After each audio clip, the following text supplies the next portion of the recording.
the Cashbox Top 100 Singles for the week of August 10th, 1974. Very good year for music. At number one, The Night Chicago Died by Paper Lace. I love that song. I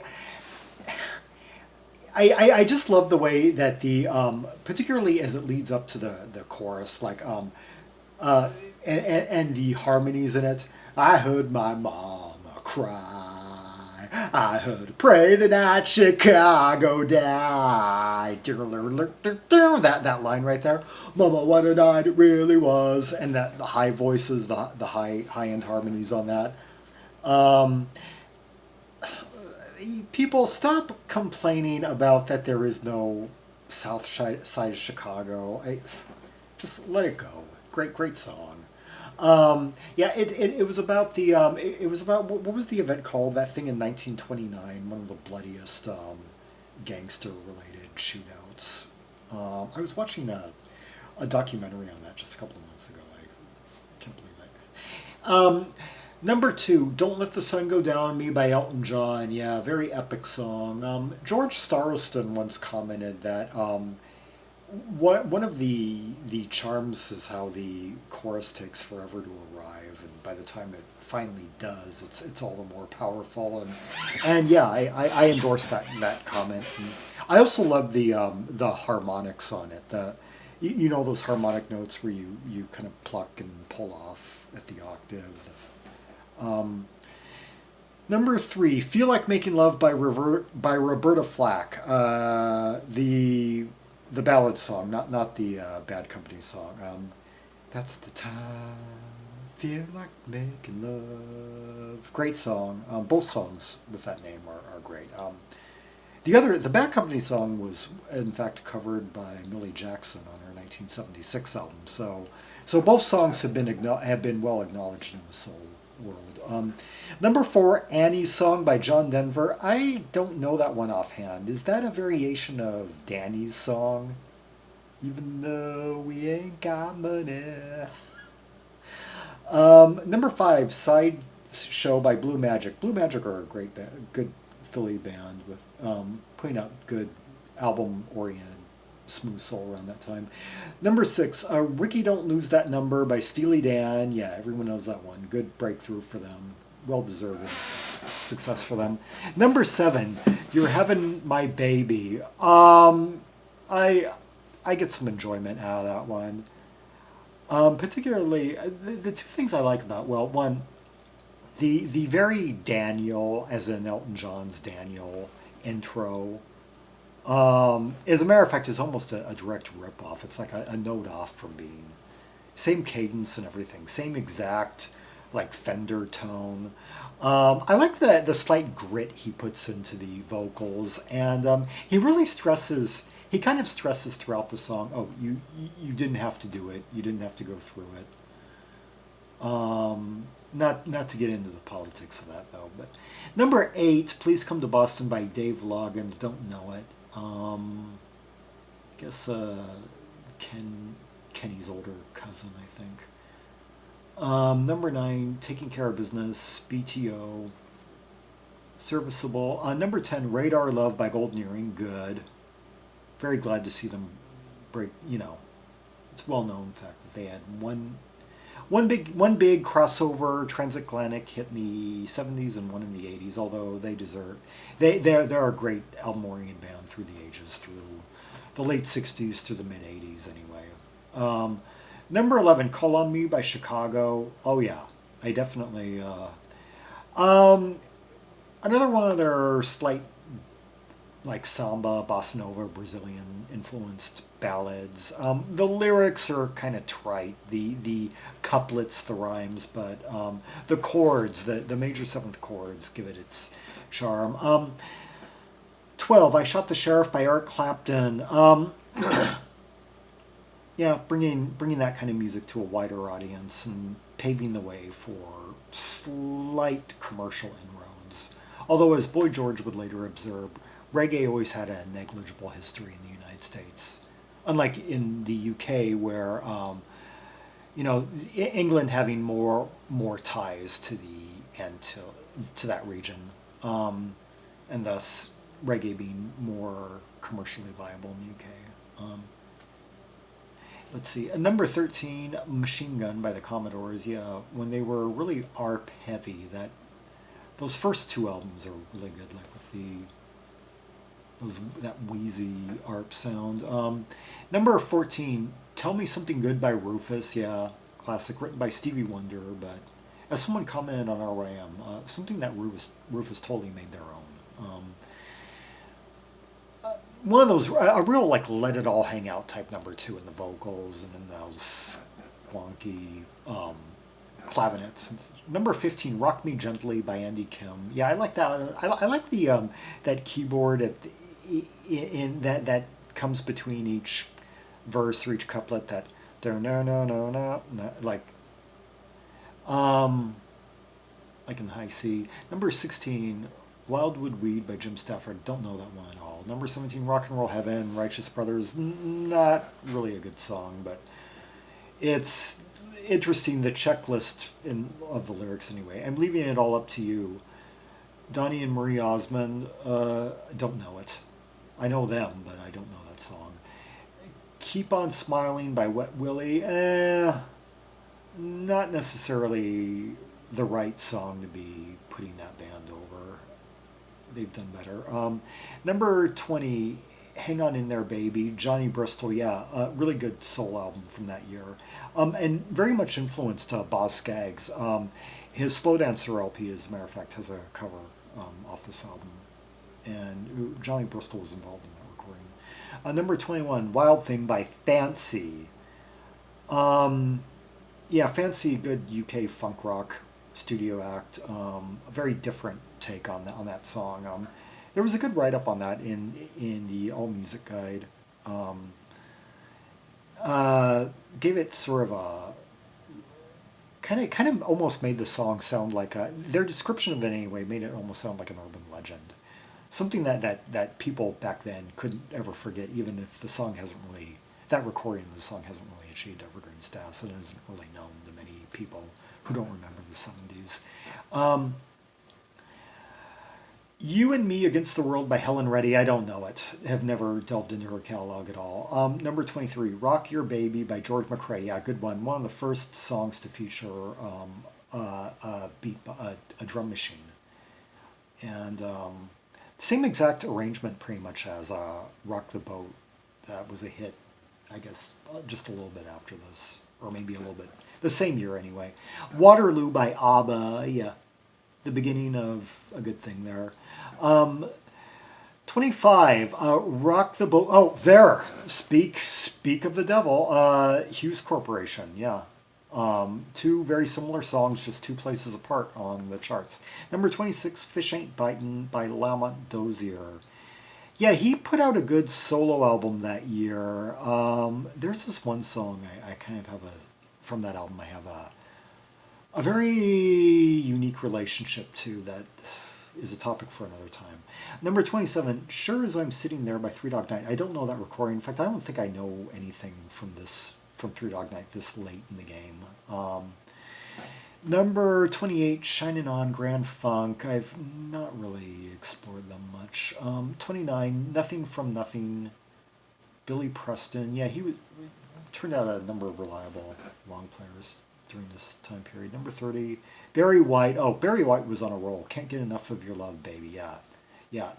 Definition of maximalist soul, maximalist symphonic sweep and soul. And he was really prolific in '74. That he produced like two like a solo album, then like a soundtrack, a double soundtrack, an album with the Love Unlimited Orchestra, and produced an album for Love Unlimited, the female soul trio. So he was just everywhere that year.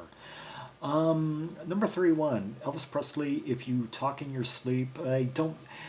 I don't know much about his 70s output apart from Burning Love, awesome song, and Way Down, and that blue one that towards the end. I've kind of wondered if Elvis had at any point had like an album-oriented phase, like an album-oriented 70s phase, like akin to like what Cliff Richard was doing, those great, wonderful Cliff Richard AOR albums from 1976 to 1983. If Elvis managed to get one or two of those in before his untimely demise, where he covers all the bases, where every song is like basically a potential hit, a potential radio track, like well thought out, well recorded. Um, Something not usually associated with rock artists who began in the 50s, I must admit.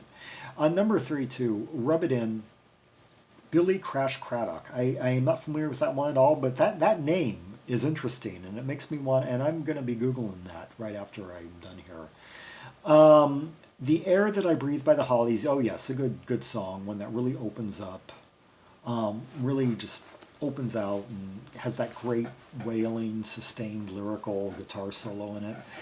Number 3, 4, Happiness Is Just Around the Bend by The Main Ingredient. Yeah, a good, reliable soul funk band. Production kind of piece there. Kung Fu by Curtis Mayfield. I will have to recheck that one again. A lot of Kung Fu songs. Yeah, 1975. I thought that Curtis Mayfield had a bit of a artistic slide there for a bit after 1973, but I need to listen to some of those mid-70s albums of his again and see if I'd warmed to them a bit more than I did like 5 years ago when I worked through them.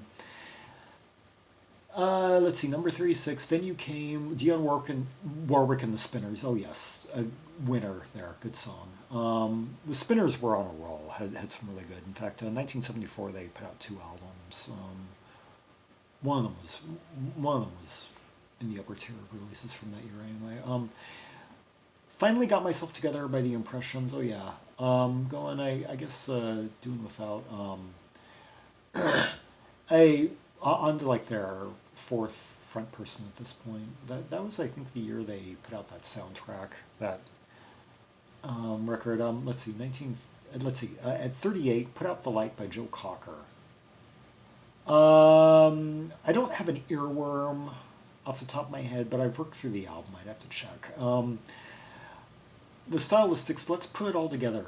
Yeah, the Stylistics still holding on there in 1974. Their first 3 albums are among the best of soul from the early 1970s. Although they continued having hits in the UK into like 1977 at least. I'm less familiar with their output after they parted company with Tom Bell. On and On at number 40 by Gladys Knight and the Pips. Oh yeah, they were on a roll at the time. Number 41, This Heart by Gene Redding. I don't know that one, top of my head. Number 42, Don't Knock My Love, Diana Ross and Marvin Gaye. Yeah, from that duet album they did the prior year. Still producing hits, I guess. Time for Living by Sly and the Family Stone, number 43. I didn't know that they were charting this late. That must be from that. Yeah. That's from that 19... anyway, number 44, Who Do You Think You Are, Bo Donaldson and the Haywoods. Oh, another one of those bands that crops up on those... that's often placed in this... In fact, I think they did the... Actually, Paper Lace did the first Billy Don't Be a Hero. That was their other... So there must have been some connection, despite the later... There was some connection between the two exits, although Bo Donaldson were from Sweden. There was some connection, producer or something connection at the time, and before both having number 1 hits in 1974 and both being placed in the same retroactive category. They were on that 1990 compilation that used to get advertised by the 70s Preservation Society. And I was like always, I would see that commercial and it would just mystify me because it's like, I don't know any of these songs. Why haven't I? And I didn't quite understand at the time that there were a lot of hits back in the 70s that didn't really attain evergreen status. That's why I didn't hear them like on classic rock radio back when I was going through that phase. Um, let's see. Number 45, My Thing by James Brown. Yeah, he was on a roll in the heat of his funk and like doing a lot of soundtracks, stretched out stuff around this time. Number 46, Rings by Lobo. I know his 1972 album. I don't know that one off the top of my head. Number 47, Clap for the Wolfman by the Guess Who. I don't know anything by them like after. Yeah, they just kept on cranking it out after several members left. I don't know their mid-70s catalog. Number 48, Working at the Car Wash Blues by Jim Croce, a posthumous hit, obviously. He died in a plane crash the prior year. Number 49, Another Saturday Night by Cat Stevens. Oh yeah, I like that one. All the lyrics are kind of embarrassing. Kind of just, fake randiness, If I could meet him, I could get him, but yet I haven't met him, and that's how I'm in the state I'm in. I get it's spoken from the point of view of just a hard up chump. It's not really spoken from. It's not really Cat Stevens singing from his own point of view. Number 50, Free Man in Paris by Joni Mitchell. Oh yeah, from her wonderful Court and Spark album. Number 51, Secretary by Betty Wright. Oh yeah, she had her third back-to-back album that year. The Shura Shura album. Betty Wright later covered that. Betty Wright of Deaf School later covered that song off that album. Betty Wright has had quite a resurgence in recent years. And Donning the Old Fro. 52, Eyes of Silver by the Doobie Brothers. Yeah, that 74 album has, the Blackwater album, I don't think I played through it more than once. Number 53, You're Welcome, Stop On By Bobby Womack. Oh yeah. Yeah, that was the same album that had the song on it that Rod Stewart appropriated a melody from for Do You Think I'm Sexy? Number 54, Beach Baby by The First Class. Yeah, UK production act, kind of in the vein of ELO, or a little bit ELO, but more in the vein. I think they were a continuation. I think those were the same guys that had been, behind a bunch of other one hit. I think Edison Lighthouse, production pop. Number 55, Columbus Story by Earth, Wind and Fire. Oh yeah. That's a really good entry. Yeah, I love how they use that kalimba, that instrument, that little thumb instrument. Those little echoey kind of harmonic sounds that thing produces. Number 56, You Can't Be a Beacon If Your Light Don't Shine, Donna Fargo. I don't know that one off. That looks like an interesting... Donna Fargo. Huh. Is she country or is she soul? It looks like we're getting into some country here. Number 57, I Love My Friend by Charlie Rich. I gotta admit, 70s era Nashville is not, that's like the one part of the 70s where I'm really not well versed. Number 58, Sugar Baby Love, The Rubettes. Fluffy UK pop. 59, It's Only Rock and Roll by the Rolling Stones. 60, another Anne Murray song, pass. Number 61, Walk On, Neil Young. Never have really gotten into him. He's kind of always been an icon of a crowd whose judgment I've never really trusted, if you know what I mean. There are a few exceptions, but 62, Tell Her Love Has Felt the Need, Eddie Kendricks. Oh yeah, he was on a roll, doing some really good, kind of psychedelic funk during this time. Always edgy. With, of course, his high octave voice. Kind of Philip Bailey like. Number 63, Sweet Home Alabama by Lynyrd Skynyrd. Oh yeah. Everyone knows the story on that one. No need to comment. 64, American Girl by Rick Springfield. Interesting. from Comic Book Heroes. Yeah, probably his second best album after the 1976 Wait for Night. Yeah, he did his best music when he was like struggling to just gain a foothold in the U.S. Um, and let's see, 65, Most Likely You Go Your Way and I'll Go Mine. Bob Dylan and the band. I don't. Some of that. Um, yeah, I can't really comment. Number 66, One Hell of a Woman by Mac Davis. Oh yeah, I love that song. Yeah, that one's about a freewheeling, uh, a sexually liberated woman. I love it. It's got some. I like it a lot better than his big hit from that decade. Yeah, it's got some good like slide guitar, some um, minor chords, some really good key centers in it, minor chords. I like the changes in it. 67, Rivers Rising by Edgar Winter. I only listened to that first album of his. Yeah, I might like it. I mean, he's got. I mean, after all, uh, he had. Yeah. I was trying to. Who? A name just slipped my mind. Never mind. City in the Sky, the Staple Singers. Yeah, they were on a roll there. Some good like gospel, soul funk. Their 1974 album is actually their best too. On number 69, Moonlight Special by Ray Stevens. I guess it must have been a follow-up to that novelty song he had that year. Really the only time I ever encountered Ray Stevens was when his commercial aired.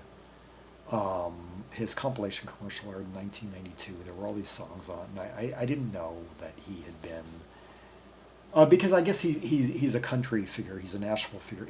I guess he's like the Weird Al Yankovic of Nashville. Um, Number 70, Captain Howdy by Simon Stokes on Casablanca. I don't know that one, but I like the name. That interesting name, interesting surname. And on Casablanca. I gotta check that one out. I wonder if he did an album or if that was just a 7-inch. Because I've heard like over 1,100 albums from 1974, but the bands that only put out short players that year, I'm less. My short player, I've cataloged about 150 short players from that year, but a lot of them I haven't even worked through. So if they didn't do albums, I might not be familiar. Number 71, Good Things Don't Last Forever by XCC, Passion and Pain. Yeah, one album, Soul Act. They were all right. I think I only liked like one or two songs off that overall, but in a crowded field, they managed to at least pull out something worthwhile. Bloodstone, That's Not How It Goes. Yeah, they were another psychedelic soul band that put out like a string of back-to-back albums that were all good and had good cover art too. I Saw a Man and He Danced with His Wife by Cher. Not one of. Yeah, she had 3 back-to-back number ones during that period, and I was on a Cher kick like a few years ago. Just kind of taking I took like a month to appreciate the fact that she's still around and that she spanned so many eras. And for the first and only time, I heard like White Lady and Gypsies, Tramps and Thieves and Half Breed, those. But other than that, I'm not really all that familiar with Cher's output. Number 74, You Haven't Done Nothing by Stevie Wonder. Oh yeah, Stevie Wonder was on a roll, fulfilling his first finale. I don't quite like that album overall as much as the other ones surrounding it, like Inner Visions and Songs in the Key of Life. But it's all right. It's okay. Creepin's on that. Creepin, I like, has been covered a lot, and I like some of the covers even better, like the one by Tamika Jones. She puts it into a more compelling key, I think. It's also been the subject of some jazz funk instrumental interpretations. It wasn't until the last time I played Creepin' that I realized that the kind of quiet keyboards that sort of form the melody are supposed to mimic creepy sounds in sort of a funny little cutesy way. 75 at number 75 now. It Could Have Been Me by Sammy Joe. I don't know that one. Is it country? Is it soul? I'm curious. Number 76, Between Her Goodbye and My Hello by Glass Night and the Pips. Oh yeah, another one. A band that was quite omnipresent at the time. I think they may have put out 2 albums that year. A soundtrack and an album proper of their own. Number 77, Don't Change Horses in the Middle of Stream by Tower of Power. Yeah, another band that I think may have put out 2 albums in 74. Yeah, always had some good horn charts and funky breaks in their pieces. Number 78, My Love by Margie Joseph. Oh yeah, did a number of good smooth soul records during that time frame, and always with like 3 or 4 really winning tracks per album. Number 79, All Shook Up by Suzi Quatro. I've never I kind of have steered clear of that chin chap stuff. I don't know if she's chin chap. I think she is, but that stuff that glam, that glitter pop that was more popular in the UK. Although it's like kind of ironic since she's an American that she was more popular in the UK at the time. Number 80, Can't Get Enough by Bad Company. Oh yeah, time-honored classic. Simple like 3-chord bar chord riff rocker. Number 81, Many Rivers to Cross by Nilsson. Yeah, I guess bringing that one, or trying to bring that song to a wider audience. Number 82, Wombling Summer Party by the Wombles. I didn't know they ever made the top 100. Like a child's band, kind of like Mike Batts sort of take on Jim Henson or type children's pop or whatever, goof comedy pop or whatever. I need to actually go and watch some videos by them to get a better idea. Number 83, Dance Master by Willie Henderson. Yeah, more of a producer, but recorded a bit. Yeah, definitely had his hands on great recordings throughout the 70s and even in the early 80s, I think. At number 84, Lover's Cross by Melanie. I haven't really delved into her catalog. I've listened to a lot of female singer-songwriters from the 70s, but I gotta plead ignorance on Melanie. I think what I was kind of avoiding, I once heard kind of a disgusting story about her. I don't know if it's true, or I don't know if it was about lyrics or if it was about real life, but something about a vegetarian who suddenly goes on a hamburger binge. I don't know. It kind of just made me cringe. Number 85, Sugar Lump by Leon Haywood. Oh yeah, another soul guy who put out a few albums, I think 2 or 3 albums like back to back in the mid-70s, each with like 3 good songs apiece or so. Number 86, Second Avenue by Tim Moore. Yeah, that was Daryl Hall's partner before John Oates. They did a 1969 album together, Gulliver. Yeah, the first 2 solo albums by Tim Moore, 74, 75, are both really good. In fact, both I think in my top 10% for that year. In fact, that would be an interesting thing to explore in a video of its own. The other collaborators of Daryl Hall, the other musical partners over the years of Daryl Hall. Actually, I think Tim Moore, the Gulliver album, I don't know if the legendary meeting between Daryl Hall and John Oates in the elevator where they were escaping a fight in some warehouse building, if that meeting occurred before the release of the Gulliver album or after it, but both events, the Gulliver album and that fateful day, both occurred in 1969. I know that. Let's see. Number 87, Ma, He's Making Eyes at Me by Elena Zavaroni. Well, it's on the Stax label, so it's got to be soul. I don't know it though, but once again, I like the surname, very interesting. Interesting, intriguing title. I'm gonna have to YouTube that one myself right after I'm done here.